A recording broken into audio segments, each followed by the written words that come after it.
going on, everybody? It's your boy Stefan, aka Stinky G. We're chilling here at Champ Sports. We're supporting the Renegades. We got a big game today. I'm chilling with James Baker, my guy, my new best friend. Now he should know better that it's almost like Debo. He needs to tuck his chain in because that's a pretty sick chain. You got to give me your contact before we go our separate ways. So definitely will do. Love that intro, man. That was got some excitement to it. We're an hour till game time. Let's go. Let's do it right now. We had a tough loss last week at home. We suffered our first home loss last week. What do you think is our main issue right now as far as the Renegades? Main issue is being inconsistent. We saw that defense can hold Birmingham to 11 points. It can hold It can hold Houston to 9 points. We can keep these teams down, but then we let DC run all over us. Right. And then also we're just being inconsistent also on the opposite side of the ball. It's kind of Bob Stoops football a little bit. Last year we saw a lot of very close games not go in our favor. This year we've seen a lot of close games go in our favor. Right. If we get all levels firing on all cylinders, I think we could be the best team in the league easily. Because we showed it against DC. Everyone's rating DC first, and we kept up with them right to the very end. We've already beat St. Louis. We've already beat San Antonio. So I think we're really one of the premier teams in this league. And one of the things how we beat San Antonio and St. Louis a couple weeks back is our defense is stepping up. Yeah. But apparently, defensively, as a team, we give up the most yardage. I think we average 172 yards per game. We got to minimize those. And another thing too, you're right. We got to learn how to close out our games. We're really. I'm seeing remembrance of last year, especially last week's game, when we basically dominated the first half, dominated the third quarter, but then the fourth quarter, it's like it slows down. Like, what is Stoops not motivating the guys, or are we getting complacent? What's your idea? In my mind, it's offensive play calling in the second half. They stick to the same scripts. They try to do their short swings, their screen passes, nothing too explosive. And so they get complacent. And then when you go 3 and out, your defense is on the field the entire second half. You're just getting worn down to the ground, which they then give up massive plays to Birmingham to win that at the very last drive, or it's for DC to just run all over us in the second half. Because I believe we only scored 7 points in the entire second half last week. Whereas we were on pace to put up 50 whenever we broke for half. So. And our first loss this season against Birmingham, it was an unfortunate false start that benefited the team. I've never heard that in football history.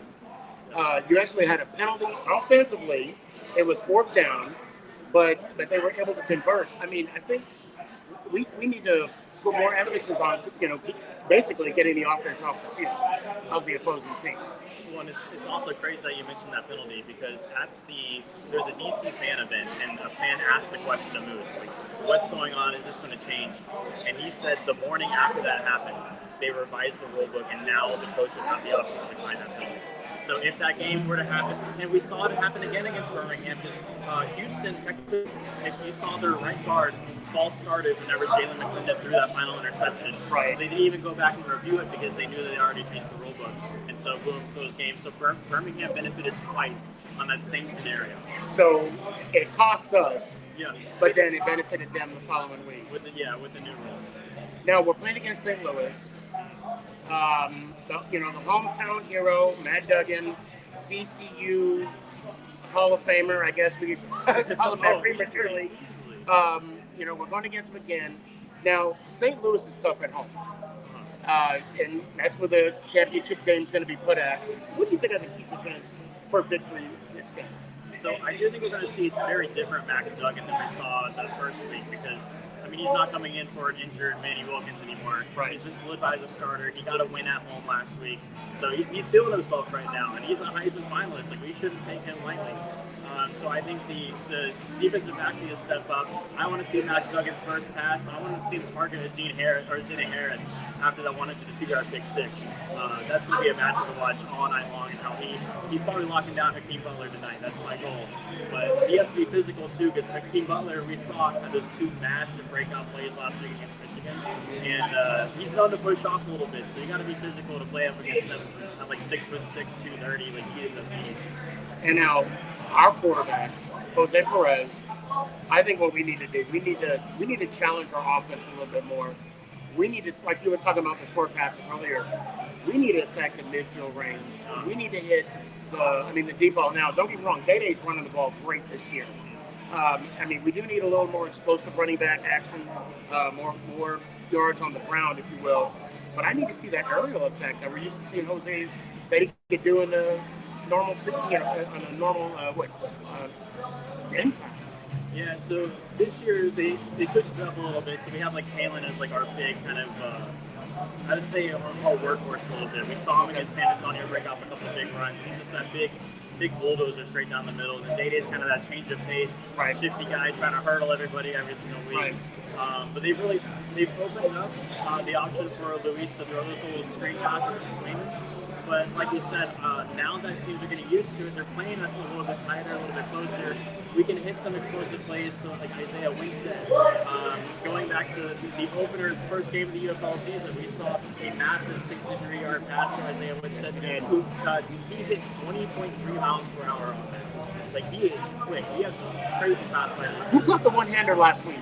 That was I don't mean to put you on the spot. Oh wait. That wasn't Vaughn's. That was Javonte Payton, I believe. Okay.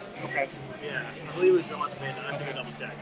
But, yeah, JP, Tyler Vaughn, Deontay Burnett, like all these guys, Isaiah Winstead, all these guys, we have probably the best wide receiver room combined with the best quarterback. It's just a matter of getting them the ball.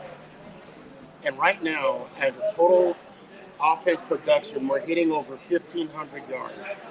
I do want to see a little more production today, especially against this team in a hostile environment, going against the St. Louis Blackhawks. I'm going to be honest, if you guys are a St. Louis Blackhawks fan, your fan base is a little annoying because they were doing that bird cry here in Arlington. That was somewhat annoying. I mean, you don't have to agree with me. I don't want you to get any hate tweet, but good guy. Now, I want to talk about Max Duggan again. The only thing I'm worried about him is the fact that at any point, like you said, we're going to be playing against a different Max Duggan than we did a couple weeks ago. But he has that type of tenacity as a quarterback to take a game over. And that's something that we need to eliminate now. We need to get a couple more sacks. And who's our sack leader right now? I believe it's Chris Odom. He in fact had 2 sacks and a forced fumble recovery last time we played against Max Duggan. It's going to be key because Max is also a quick guy. We saw last week he ran in for a touchdown. Yes, he did. I think he had like 60+ yards on the ground. So our edge linebackers, they got to be on the ball for sure. Right now, I don't want to say it's either put up or shut up time, but we're in week 6. We're 3-2. We're in a strong position because they head-to-head. We're in second place in the XFL conference because of that victory that we had a couple weeks ago. Is this playoff football right now? I mean, we got 5 more games left. We got 1 more home game left, and so the next 4 is away. It's going to be tough. Where do you think we kind of where we stand right now as a team? This is definitely probably the biggest game, other than likely the end game. Because 10 week season, that final week always is chaos. Right. I would say this is as close you can get mid-season to playoff football. Because if we beat St. Louis, I mean, we have the 2-0 win over them. We have already beaten the Brahmas, and they're kind of shooting themselves in the foot. So if you're able to eliminate both those teams, we're automatically in the playoffs right there. So boom, playoffs. Let me now. I got a fellow season ticket holder here. Tell everybody your name and how long you've been a season ticket holder. Sure. My name's Don. You guys are Hill. next. I'm known as the co-founder of the Renegades, and I've technically been a season ticket holder since 2020 in the original So what do you want to see tonight against the Blackhawks? Besides a win, that's a given. The Blackhawks, I think the Stars are playing them, but we're playing the Battlehawks. Battlehawks, I said Blackhawks. Yeah, that's what I meant. See, what happened was I was watched hockey colorblind. too. No, I'm kidding. But what do you want to see today? I definitely want to see Perez hook up with Salcanella. He's had a lot of yardage, but 0 touchdowns, I think, for the season. And that was like his mainstay for last season. Despite having a losing record, he was our main carrier. So I'm hoping that we can get him into the touchdown area. He seems to be getting to the line and we get inside. So I think he's in a good establishment in zone. Something Luis Perez has come away from. I don't know if it's a monsters home runs. But that's something that should be reconnected because last year. Do you think it's Bob Stoops or who's our offensive coordinator? Chuck Long. Chuck Long. Yeah. All right, so here's an inside scoop. If anybody's inside the Renegades organization, you can prove me wrong if you like. But I think we have a very weak offensive coordinator. If it's not being called by Perez, I think it's being called by Stoops. That's just me. I appreciate your candor. Now, let me ask you this. Last week, we suffered a tough loss. End of the game. Similar to what we fell through. We kind of went through it last year. Do you think we have a problem of finishing games? Absolutely not. So even though some of the weaker games, we did have some stuff at the end that we pulled through, like in Houston and whatever. But you got to realize that with Birmingham and with DC, those are two of the best teams. I know Birmingham has slipped off, and I think that's pure laziness. And I think they're part of the rebuild in championships. But Birmingham and DC are the teams that do. For us to come back close and fall short, I don't think it's a finish of the game issue. I think it's a long game issue. We could be up by more points, or we can finish it like we did with some of the weaker teams. So I don't think it's a finish of the game issue. I think it's just we play consistently, and when we play bad teams, we win. When we play good teams, we win. Okay, I know we're gonna. I want your prediction. We'll give our predictions at the end of the game. But what do you think the final score will be? I think it's going to be, let's say, 30-16. 30-16, I appreciate that. Thanks for so much. Appreciate you. Good to see you again. And check out this guy's swag. I mean, Jesus, look. Look at the back. Big. Yeah, I am not calling a grown man big, whatever he got back there. I'm just a boy. Appreciate you. Man, I hope I got him in the camera view. Yeah, you did. Do you agree with him about the weak offense, about Stoops, and if Jose's not calling that? A little bit. I will say that they do play close to the line of scrimmage, like I've been saying, those little quick passes. They don't want to do anything. They play it pretty conservative, especially compared to, I would say, a little bit compared to last season. But last season we were playing from behind a lot, so that kind of changes a lot of things. Right. But I do want to see some more explosiveness out of the running game. I think we have a new center in right now. Jake Johanning has a concussion. So I think it's Mike Flowitz, I think I pronounced that correctly. He's a first start at center for us, which is good because Johanning's been struggling a little bit. Last week we had a lot of high snaps. I think his PFF grade was like a 55, like not too great. So maybe swapping that out and provide us a little bit of stability there. But then also with the quarterback situation, going up against St. Louis, they have some very quick edge rushers, especially with like Travis Feeney. I think having a mobile quarterback and possibly running some packages for their QB2 hold nailers to run out there. He's also left-handed, which catches the defense off guard. So I think having some design plays for him too would help a little bit. Now, one thing I do want to admit, when Stoops was at Oklahoma and he was in the national championship game back in 2000, you weren't born yet, were you? I was. Where were you born? I was born in 99, so I was about a year old. That's the year that we got married, actually. I've actually dated myself. Anyway, I did not like that Oklahoma team at all. Because if you can remember way back, this was BCS era, just started off new. And I wanted to see Florida State win back-to-back national championships. I'll be honest. However, when Oklahoma won that BCS game and Stoops was holding up that, crystal ball, I respected that team because that team is a gritty, dirty, in a good way. Dirty in a good way, right? Yes, this is a PG show, by the way. But anyway, I'm kidding. Um, it and I kind of see this team somewhat carrying that attitude a little bit on the field. I mean, with our running game, I mean, you said it yourself. When we're close to the line of scrimmage, more running than it is more than passing. I'm just a little concerned because I don't want to play so close to the vest to where if we put ourselves in a situation like last week, and again like with Birmingham, that it's going to backfire on us. I think so a little bit, but there's also the argument to be had that, we've been in early season, and then now we're kind of getting into crunch time. So now that we've held our cards close to our chest for a few weeks now we can kind of hit them in the jaw. We've been kind of plotting for a little bit. So I'm hoping they've been installing some more seams or some more post routes, just something to get the ball over. I'd say over the top a little bit in the middle, but then also rely on your big targets like Isaiah Winstead on the outside, because he's a physical guy, he's a great route runner too. You get him open, it's on. So now on the offensive side of the ball this year, we're 5 games in, halfway through the season. What player stands out the most to you right now? You said on the offensive side of the ball? On the offensive side of the ball. That's tough. For me, it's the running game. I'm really impressed with how our ground game has improved immensely, especially since last year. Balaja stepped in really well. Perez is still performing well. While we're not getting into the end zone, he's still moving the ball efficiently.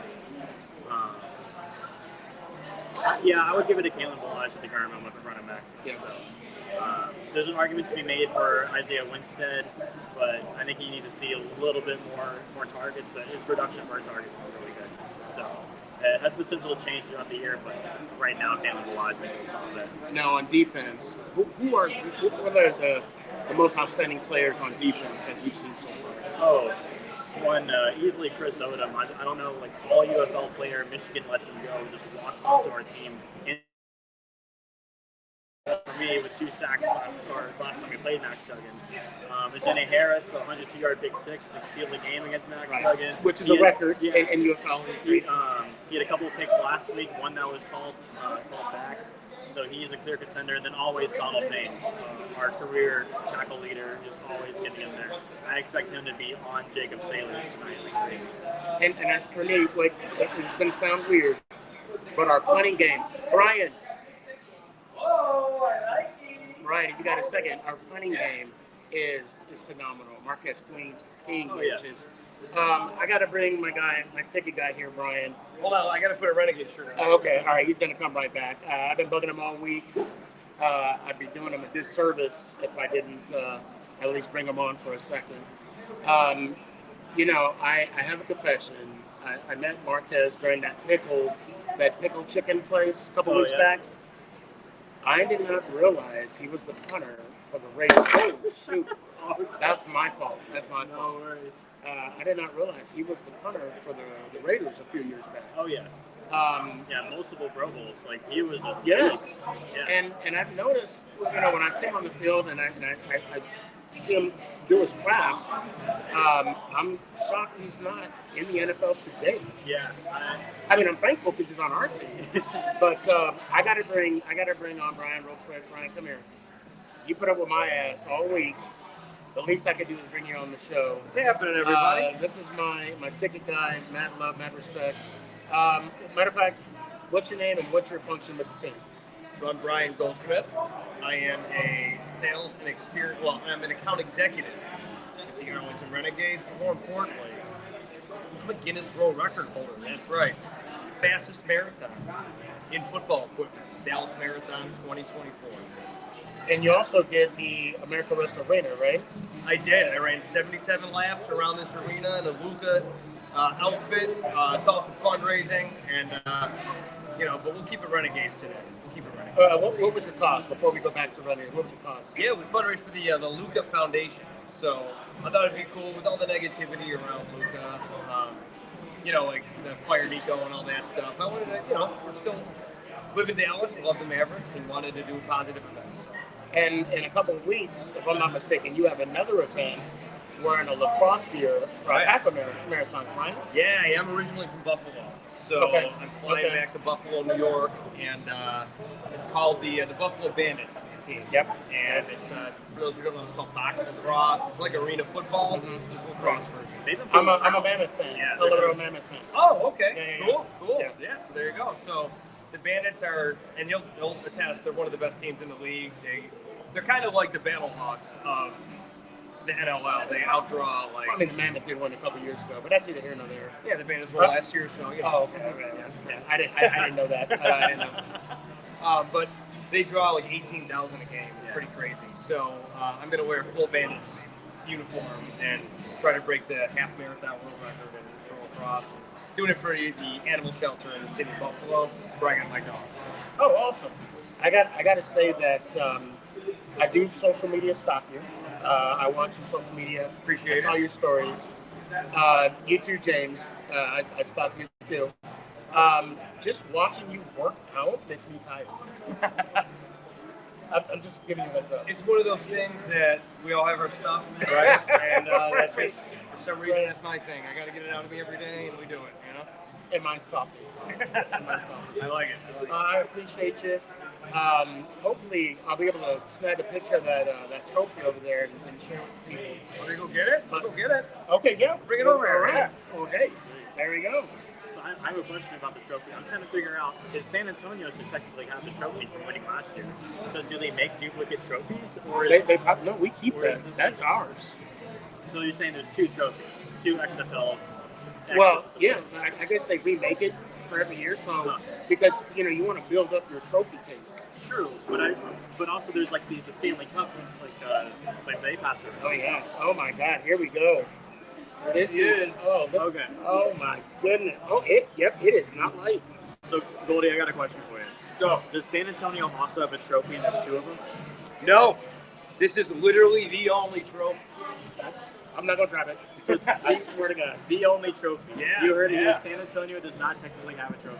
And It you only see the has inscription Renegades. on there. Oh wow. It's on. Oh wow. Because Okay. there's only one team that's ever won the championship when it was Right. the XFL. But That's your when Arlington they won it, Renegades. but when they won it last year, they had the trophy there. Yeah, this is the XFL championship. Okay. Like, it was the conference championship. Right. But But they don't our name's keep it? on here because we won the So actual you let them borrow league. it and then we get it Yeah, back. yeah, because it's the actual. Oh okay. Yeah. Oh okay. Gotcha. Wait, so when they bring it to the conference championship this year, it won't have 2024 San Antonio Brahmas on there? Probably not, would be my guess. I'm not sure. I don't know. That's hilarious. I don't make those decisions. That's but yeah. hilarious. But yeah, there you go. Yeah, that is not a light trophy. That is not a light trophy. That's funny. I like to. I just want to remind everybody. I know we got a couple people on TikTok and one still watching. That the Renegades since 2000 is the only professional football team to ever win a world championship. Oh yeah. Because apparently there's another football team here. Yeah, so as a Giants fan, like, you guys have to love the Renegades because they make Jerry Jones look like a fool. Because literally right next door, like, Right. the XFL was created, died, resurrected, died, resurrected, and then we won a championship before the Cowboys ever did anything. Like, if you want to watch Cowboys Super Bowl highlights, you got to go pull out a VHS. Right. And Yeah. you need a maybe even a beta unit. That's way before your time. Yeah. Way before your time. I mean, the fact that you have the Arlington Renegades, the what do you call it, the Mavericks, hell, even the Dallas Stars, Frisco Fighters. The Fighters went defunct last year. They went under. Did I mention? I already said. Did I say the Rangers by any chance? I don't know. Oh, if no, I right mean, next door. you have other professional teams that have made it to the semifinals, left the league championship, or even winning the world championship. But yet, Yeah. And what's crazy to me is a season ticket to the Renegades costs just about as much as parking at a Cowboys game. right? So, Exactly. And they don't happen at the same time of year. Like, you can be fans of both. I'm never advising one or the other. But Well, I would rather be fans of one because I found religion, so I wouldn't want to be. definitely get it. But I'm just saying, there's zero reason for Dallas not to embrace this team. We're right in the center of Texas. Like we love football. You can tell our high school stadiums around here set records, and so I mean, you have a pro team when there's no other football on. Like come out, it's great weather, and it's cheap, and the food's reasonable. The great food at Choctaw too. Really yes, good food. yes, it is. Yeah. Now, I do want to bring up, and I'm looking at my notes here. The team regarding discipline, we do average 7 penalties per game, and those 7 penalties accumulate to 58, almost 60 yards per game. I think if we can minimize those penalties, maybe, just maybe, we can probably close out some of these games. Oh, for sure. I am interested to see like the statistics long term with the referee system in the UFL, how it translates to like our penalty yards versus like NFL penalty yards. Because like under 2 minutes, every single play is reviewed. Like every single play is reviewed by the ref group, and I mean coaches can challenge for penalties at any time. Like I think a couple of those penalties were coaches challenged, there's holding or there wasn't, or pass interference, whatnot. So that also attributes to it a little bit.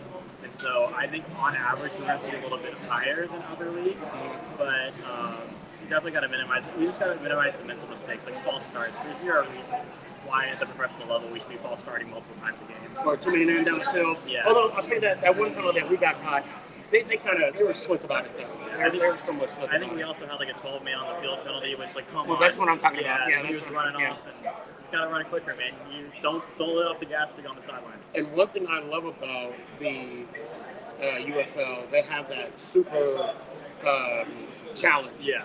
Where you can challenge any play on the field. Now, do you see the NFL ever adapting such a rule? Honestly, I don't. I don't either. Just because I think it's caused so much controversy and chaos just in the small UFL circle that if you implement that in the NFL, it's chaos. Now, I would love for the transparent referee system with like the command center and all that. That would be amazing and it's true. But when you're dealing with I actually think that's phenomenal, the way they do it, where they have, the audience actually watching the challenge happen in real time. Yeah. To see the interception, the 100-yard, the historic interception, was just phenomenal to clinch the game, right? But then to realize, you knew the challenge was coming. You knew, that head coach over there is experienced. He's not going to let it go. And to watch, it wasn't Nick, it was the other gentleman. I can't think of his name. The other head referee. That was. I can't think of his name right now. I'm surprised you were able to name a referee because. You're talking about Dean Blandino? Not Dean. The other one. The older gentleman. Oh my gosh, why am I blanking right now? But I know you're talking about Joe. No, that's I can't even. Yeah, I'm not even pretend I know. When he, I know, I was cursing his name. Yeah, I actually have a TikTok on there with him. Saying that we're not gonna. No, it's not gonna work. And then the roar from the crowd was just, that energy. And I really want to see that again at Choctaw Stadium. I really do. Yeah, that was a unique moment because everybody was already excited. So the hometown guy throwing the ball, there was the pick, Right. Like the entire length of the field. And he hurled Duggan as well because he got pushed down against the block and then jumped over him. Right. You couldn't have scripted that any better. It was that game was awesome. Harry Douglas was out there as well. Are you familiar with him at all? Not too much. So on ESPN, I know him because on ESPN he has a skit where he says, "That boy's bad." Oh, yeah. So that was pretty cool to have a moment with him as well. I want to try and get a gentleman here. So they have like a little group called the Los Banditos. Yeah. Right? What do you think of them? They seem cool. They bring a lot of energy into the end zone. So every fan base kind of needs an identity, and I feel like the team has embraced that really well. You see, they have the Bandito hat on the sidelines whenever there's a turnover. So Jenna Harris won that hat quite a few times this year, and it's always fun to see because they'll be throwing the water bottles up and just going nuts. I love the fact that they have the what do you call it, the tailgating prior to the game. Oh yeah. I haven't made it to a tailgate yet. Not either. I want to keep my liver. I want to keep that steady. But one of these days, I do want to go. Actually, the gentleman that we just interviewed a few minutes ago, the big, I'm not gonna say, well, big sexy, fuck it, I'll say. He actually saw me last week. I couldn't go last week because he called me out because I actually went on the field. Because I think the field experience is phenomenal too. Just to be there to watch, the players warm up, get ready for the game, that whole pregame atmosphere, and then plus post-game, you can get on the field, pull the football around a little bit. I think it's kind of phenomenal as well. How long have you been a season ticket holder? I've been a season ticket holder since 2023, but I went to a game in 2020. Yeah. Now, as a season ticket holder, and we'll get back to the game, guys. What benefits do you think you get for it? Oh, I mean, one, they're constantly throwing fan events. I don't think they post about this. There's email-only fan event, as well as they have special experiences. They used to have town halls. They have the open practice every year where you get to meet all the guys, get a lot of stuff signed. They do that chicken and pickle thing. That was a lot of fun. I thought that was fun. Yeah, and then you get discounts on merch. I think it's 25%. And you get the same seats, no question, $100 flat. You're able to add additional seats. So let's say your buddies wanted to go, and you get the season ticket number rate, even if they're not buying season tickets. So right. If you're I actually took advantage of that. Yeah, my daughter me, did one time. If I want to bring a buddy, it's $20 flat. And me and my wife, we own 4 season tickets because it's so affordable. So that way, in case we want to invite another couple, they can come with us. Right. So it's just we have 2 extra seats ready whenever. Same way, perfect answer, because right now, where we're at right now, this is just awesome because this is one of the advantages you get as a season ticket holder. Like you said, the meet and greet. Were you able to go to the one in the bowling alley? The main event? No, I wasn't. But yeah, just in general, just as a fan of the league, you're able to interact with these players a lot more. If you relate it to the NFL, the amount of times I've had meet and greets and talked to Luis Perez, I'm going to his book signing tomorrow. You wouldn't get that access with Dak Prescott. You wouldn't get that access with Jackson Dart now. Yeah. And it's cool because these guys will finish and they're very passionate. A lot of these guys, they've been around the league, multiple leagues, multiple teams. They have a story to tell. Yeah. And so getting to congratulate them or say hi after a game is just such a unique experience. I don't think you get anywhere else in football. And when I was at not only the chicken pickle, the players are very approachable. Oh yeah. And that's what I really love about them. And also at the main event, again, I just sat back and I watched how the players interacted with the fans, like the Los Banditos and other fans that were there. They were just so willing to just, they would ask you, hey, what do you got to sign? What do you need to sign? How you liking your experience? Just very welcoming, very approachable. I mean, to me, that's important. Yeah, to me, that's huge. A lot of them, they've all bought in. They're doing this not for the money; they're doing it for the football. And pretty much universally, everything I've heard from players is, we love this league. We want this league to last for not only for myself, but also for future football players to come through the pipeline same way I did. And it's just awesome to see. Now I have a question for you though. Okay, what's up? Was Luis Perez bowling at main event? He was not there. He was not there. Yeah. Okay. Do you know about his bowling skills? No. Okay. So, wait, yes, I do. Yeah. Yeah, I saw the thing. Yeah. So before he played quarterback, he was actually a bowler, and he was one of the top junior bowlers in California. Has bowled I think 12 perfect games, and initially he played JV football, but he didn't really start. And then he was like, screw this, I'm gonna go back to bowling. And then he didn't play football in high school. And right. Then, yep. Yeah, walked on and now. And then he played junior college. He was the last quarterback on the roster. Worked his way up. Took his team to the JUCO tournament or the playoffs. Won a national championship. Yeah, and then went to Texas A&M Commerce Division II. Won the D2 Heisman. Won them a championship. Oh, that's what I'm sorry. But he also did it in JUCO too, so he was every level he killed it. And then, of course, he comes to the XFL at the time, and wins us a world championship. Yeah, and, yeah, he's the guy who's been everywhere: AAF, USFL, XFL, UFL, doing it all. I mean, and just someone with that drive, that tenacity, that story of resilience. I mean, you could only imagine how many times someone in his position, how he would say, not this time. It's in the numbers. We got to make certain moves. but then he comes back and of course he's I would say the face of spring football. Oh yeah, for sure. And then just this week with him going up against Max Duggan, who also dealt a lot of tenacity, had a heart issue in college. He took TCU to a national championship, something they've never done before. It's just like, I believe he was a 4-star prospect from Iowa, a little bit undersized too. So, and I'm a Wolverines fan, so it's a little bitter pill to swallow. Gotcha. I had to buy someone lunch because we did make a little bet. And then it's funny, after the Georgia game, that same gentleman was like, of course he didn't want to bet me lunch against that game because it was a bad game, but that's neither here nor there. They beat Michigan, But I think with Arlington, with the Renegades this year, we have a different team from last year. Obviously, we improved immensely. Where do you think we go from here? Being that we're 3-2, we're in the hunt, we're in second place. Yes, this is a big game for us. Where do we go from here? I think we've just seen inconsistency on either one side or the other. We've seen our offense dominate against San Antonio's a perfect example. Week 1 of the season, we blew them out. We did amazing on defense, amazing on offense, and in every game since then, like Birmingham, we do great on defense but terrible on offense.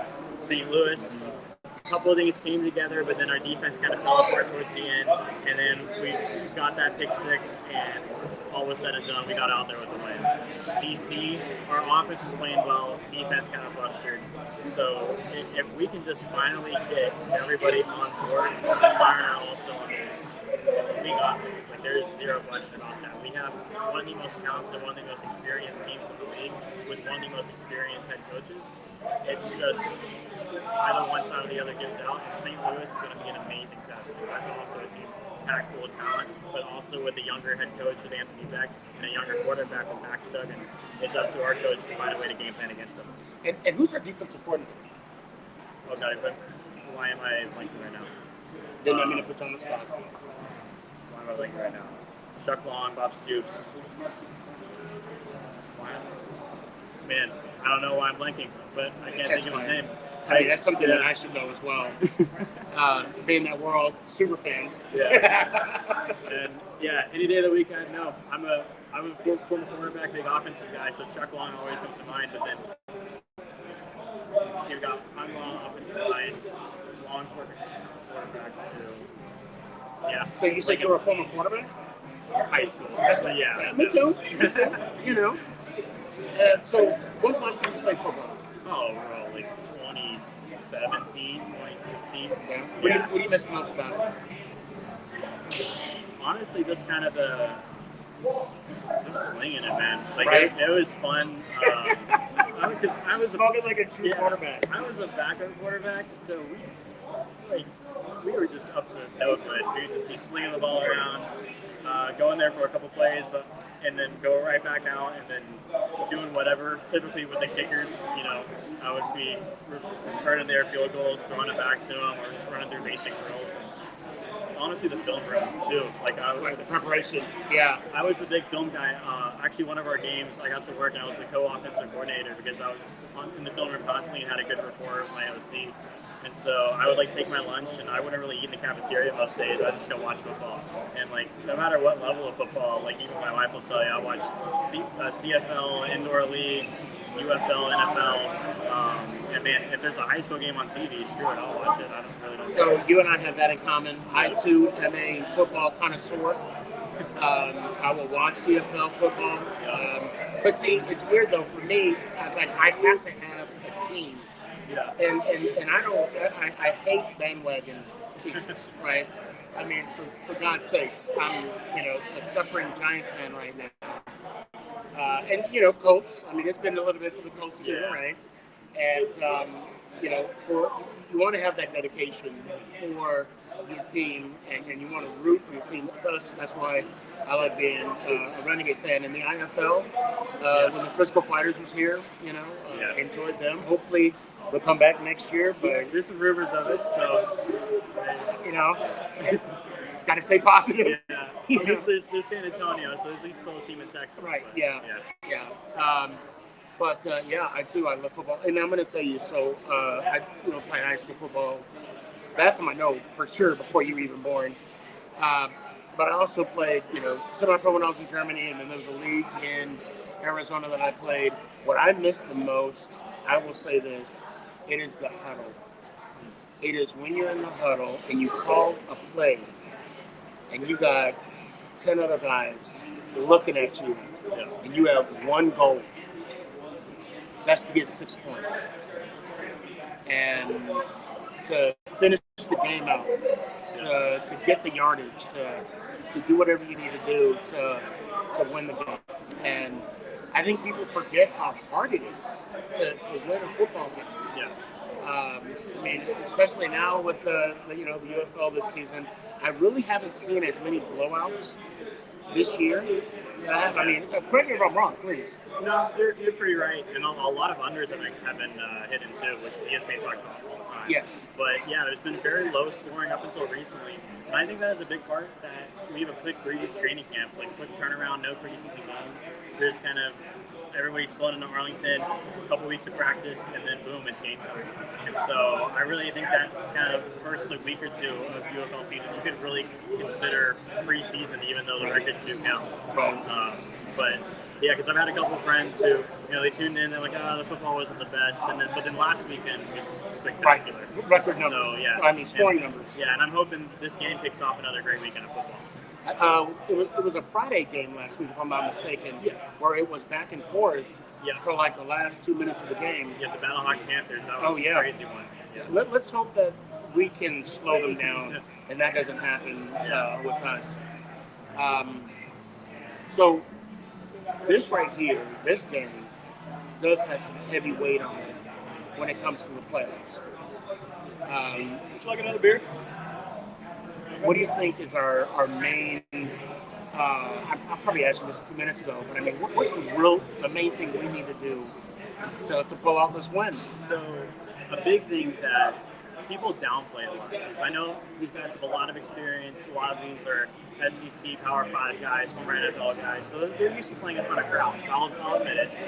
But when you go weeks and weeks of playing at Birmingham, at Michigan, and in Arlington, and Choctaw, open air stadium with maybe 9,000 people there, to going to the Dome with nearly 40,000 people in that loud environment with those roaring fans, the crowd noise can get to you kind of no matter what. Right. So just staying composed and staying cool under pressure is going to be the big thing. And then if your keeper is out there the entire game, just having them be a little bit mobile, eyeing those linebackers, because St. Louis, they play fast. Well, that feels fast too. Yeah, because it's not grass. Yeah. It's astroturf. Yeah.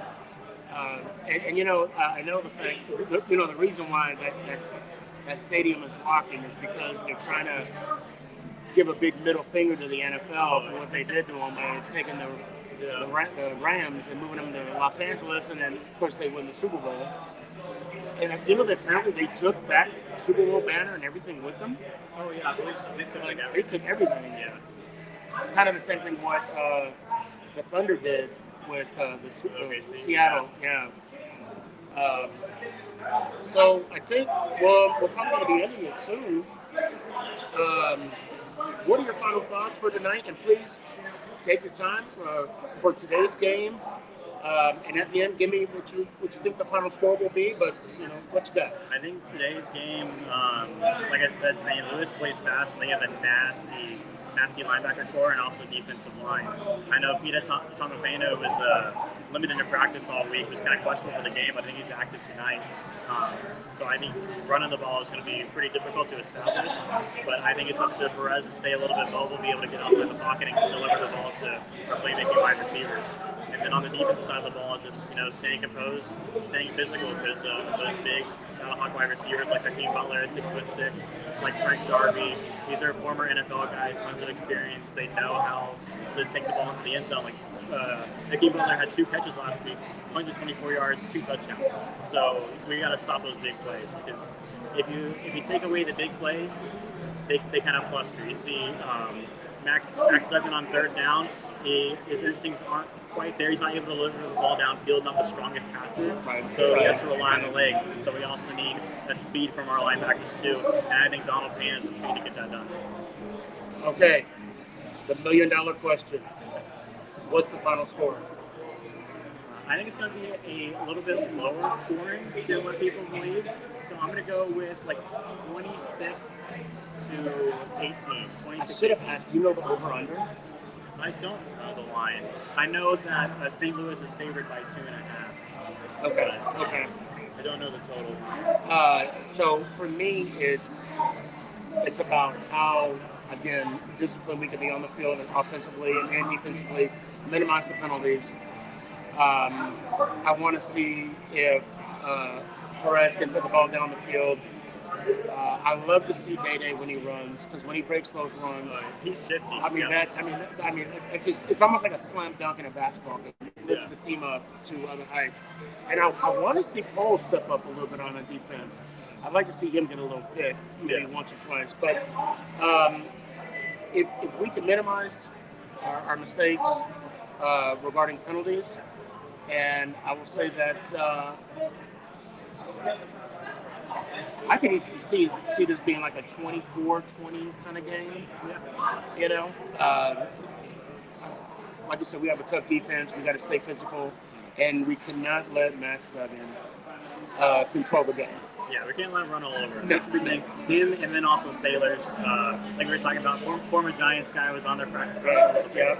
But yeah, they've been able to run loose. So we're able to contain him on the edge and force him to pass. And just in the passing game, we can let him have those little bend, don't break. Don't let him have those big plays. You know, maybe let him have their little screens, little slants. But just play physical and force him to make it tough. Make it tough. Because you're right, if we force him, that's what caused that interception. Yep, exactly. You know. Yeah, that was on a little slant route. Yep. Max flustered a little bit, throws it behind him, gets tipped. Virginia takes it, runs all the way down the field. So if we can have that back in the game plan, that'd be great. Well, we're over here at what is it, Champ Sports? Top Sports. Right off of Newski, yeah. I can't, whatever. I mess up names all the time. Newski Way. I don't know about you, but I'm hungry. And I'm not saying that because I got a big gut. I'm hungry. And I'm jealous because you had a beer. I need a beer. You know what? It's great meeting you today. I hope we can do this again sometime. Yeah. Emily, it's great. His wife is sitting right here, does not want to be on camera. I think she's wanted. So I found her. America Most Wanted. This was fun. I really look forward to doing this again someday. And I'll have a little more knowledge next time. I got the basic stuff down, you know. I'm still blanking on our DC. And I know as soon as I read it, it's going to, No. You're going to be in bed, and it's going to be like 3 o'clock in the morning. You're like, Brandon, whatever it was. But thanks for everybody that was watching. All 7 of you, I appreciate it. TikTok, Facebook, LinkedIn, YouTube, Twitch, and Instagram. Appreciate y'all. Watch the Renegades, and please, if you're not a season ticket holder for the Renegades, you're missing out. Just pull up to a game. You met Goldie earlier. He's your future season ticket rep, so show up. $20. Yeah. $20. Come on. You spend more of that on gas getting to the game. All right? But anyway, appreciate y'all. Everybody have a good night. Any words of encouragement? I think that's it. Go Renegades. Let's beat the brakes off. Yep. Go Renegades. Mount up. Make people smile. And we'll holler at you next time.